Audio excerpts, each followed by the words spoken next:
Good morning बच्चों, आप सभी को हमारे YouTube चैनल में स्वागत है।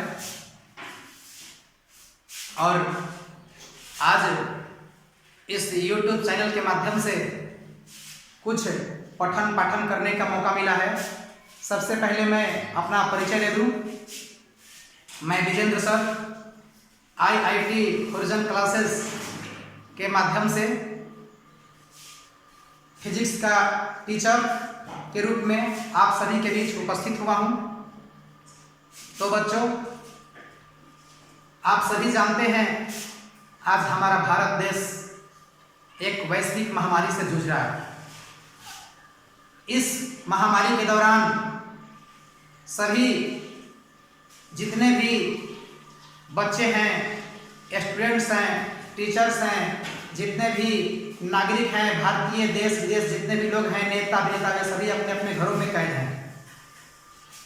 जो जहां हैं वहीं पर कैद हैं। तो बाहर से कोई भी कार्य को करने में असक्षम है। बच्चे स्कूल नहीं जा पा रहे हैं, कोचिंग नहीं जा पा रहे हैं, न टीचर पढ़ा पा रहे हैं। तो इसी वजह से जैसा कि आप सभी जानते हैं, मैं Vijendra Kumar IIT horizon classes में फिजिक्स का टीचर हूं। आप सभी को फिजिक्स का कुछ टॉपिक डील करने के लिए आया हूं। तो मैं बता दूं कि जितने भी बच्चे हमारे पास पढ़ रहे हैं या और भी जो अदर बच्चे हैं, 12th क्लास में 3 लेसन तक फिजिक्स के टॉपिक को मैंने डील कर दिया है। 3 लेसन तक हमने पढ़ा दिया है। और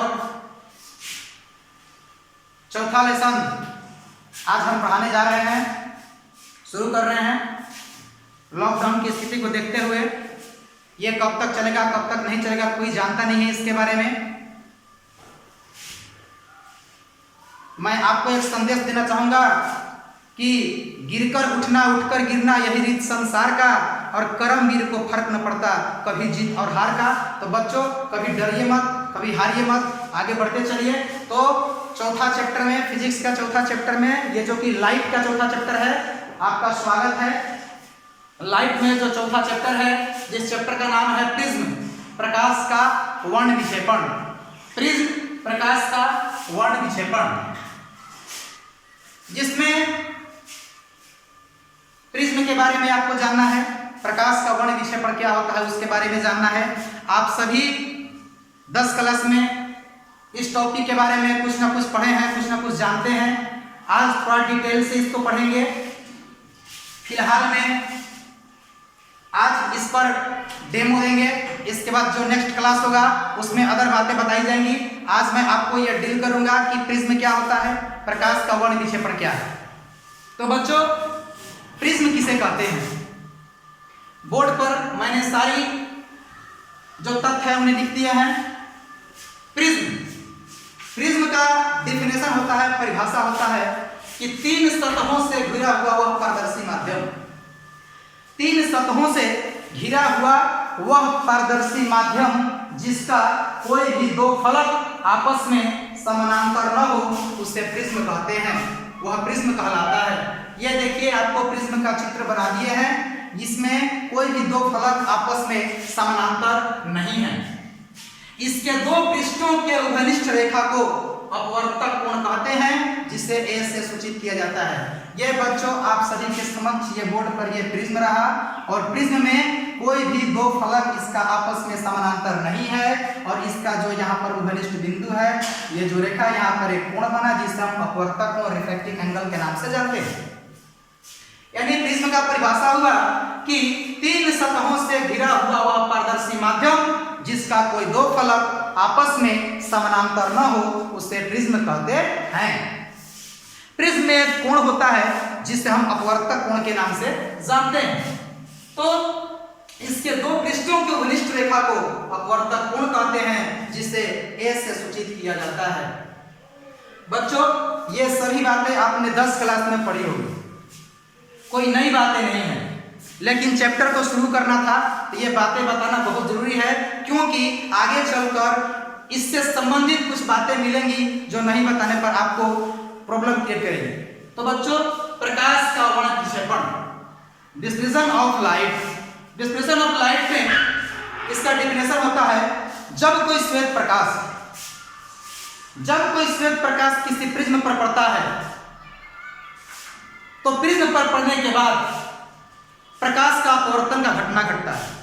प्रकाश के अपवर्तन का घटना घटने के बाद उसके दूसरे तरफ से जो अवयवी रंगों में टूटकर श्वेत प्रकाश बाहर निकलता है, अवयवी रंगों में विभक्त हो जाता है, उसी घटना को प्रकाश का वर्ण विक्षेपण कहते हैं। इस डिफिनेशन को मैंने अच्छे तरीके से बोर्ड पर लिख दिया है, आप लोग इसे अपने नोट्स पर अच्छे तरीके से सुंदर सुंदर राइटिंग में उतार लेंगे और इसको फेयर कर लेंगे। इसके बाद भी अगर आपको दिक्कत हो, आप सभी क्लास में उपस्थित होंगे तो हम बताएंगे, चूंकि आपसे मैं रूबरू नहीं हो पा रहा हूँ। प्रकाश का वर्ण विक्षेपण का परिभाषा है कि जब श्वेत प्रकाश को प्रिज्म से गुजारा जाता है, जब ये श्वेत प्रकाश को प्रिज्म से गुजारा जाता है तो वह अपने 7 अवयवी रंगों में विभक्त हो जाता है, अपने 7 अवयवी रंगों में टूट जाता है, बट जाता है। इस प्रकार 7 रंगों में टूटने की घटना को प्रकाश का वर्ण विक्षेपण कहते हैं।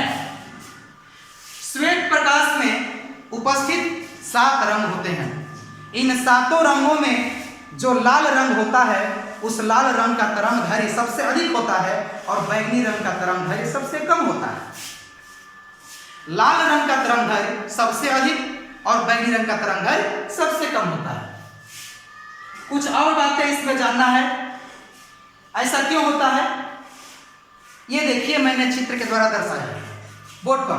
यह रहा प्रिज्म। जब इस प्रिज्म पर एक श्वेत प्रकाश पड़ता है, जब श्वेत प्रकाश यहां से गुजरता है तो अपने 7 अवयवी रंगों में विभक्त हो जाता है। इस प्रकार 7 अवयवी रंगों में विभक्त होने की घटना को प्रकाश का वर्ण विक्षेपण कहते हैं। प्रकाश के वर्ण विक्षेपण के दौरान जब प्रिज्म के दूसरे तरफ एक पट्टी रखते हैं, एक पट्टी को लगाया जाता है, तो उस पर पट्टा पर एक पर्दा पर, मान लीजिए कि पर्दा है, उस पर्दा पर ये 7 रंग वहां पर आ जाते हैं और 7 रंग इंडिकेट करने लगते हैं, जो कि लाल, नारंगी, पीला, हरा, नीला, जामुनी, बैंगनी के रूप में है। तो ये 7 रंगों में विभक्त होने की घटना को प्रकाश का वर्ण विक्षेपण कहते हैं। और जब प्रिज्म के दूसरे तरफ एक सफेद रंग का कपड़ा रखते हैं तो उस पर 7 रंगों की एक पट्टी तैयार होती है। उस पट्टी को वर्णपट या स्पेक्ट्रम कहते हैं। वर्णपट, इस पट्टी को वर्णपट कहते हैं। वर्णपट किसे कहते हैं? यानी जब किसी प्रिज्म से श्वेत प्रकाश को गुजारा जाता है तो प्रिज्म के दूसरे तरफ 7 अवयवी रंगों में बंटने के बाद किसी पर्दे पर प्राप्त वो 7 रंग की पट्टी वर्णपट या स्पेक्ट्रम कहलाता है। इस प्रकार से प्रिज्म में जो 7 रंग दिखाई दे रहे हैं, इनका एक ट्रिक क्या है?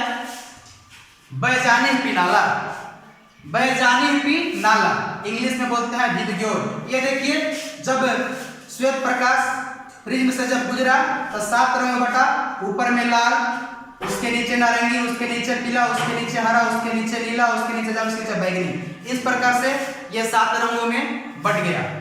अब बच्चों आपसे बता दें कि ये जो श्वेत प्रकाश यहां से गुजरा तो श्वेत प्रकाश जैसे ही देखिए, प्रकाश का अपवर्तन जो है आप सभी जानते हैं। प्रकाश का अपवर्तन में क्या होता है कि जब कोई प्रकाश की किरणें एक माध्यम से दूसरे माध्यम में जाती है तो अपने पथ से विचलित हो जाती है। इस प्रकार विचलित होने की घटना को प्रकाश का अपवर्तन कहते हैं। उसी प्रकार से ये श्वेत प्रकाश पहले इस प्रिज्म के बाहर है, जैसे ही प्रिज्म क्रॉस करता है, अंदर जाता है, तो यहाँ पर अपवर्तन की घटना घटता है। अपवर्तन की घटना घटने के दौरान ये जो किरणें होती है ये उस तरफ से विचलित होती है, प्रत्येक किरण विचलित होती है।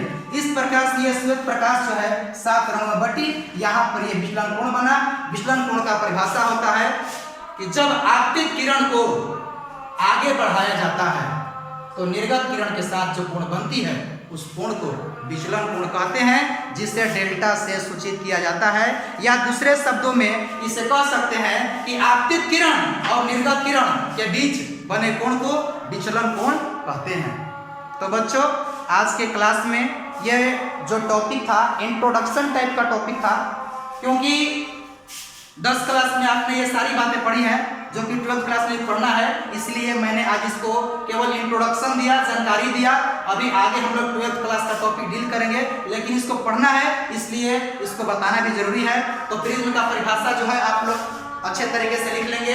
प्रिज्म के बाद प्रकाश का वर्ण विक्षेपण क्या होता है? प्रकाश का वर्ण विक्षेपण में जो 7 रंगों की पट्टी बनता है उसमें जो लाल रंग का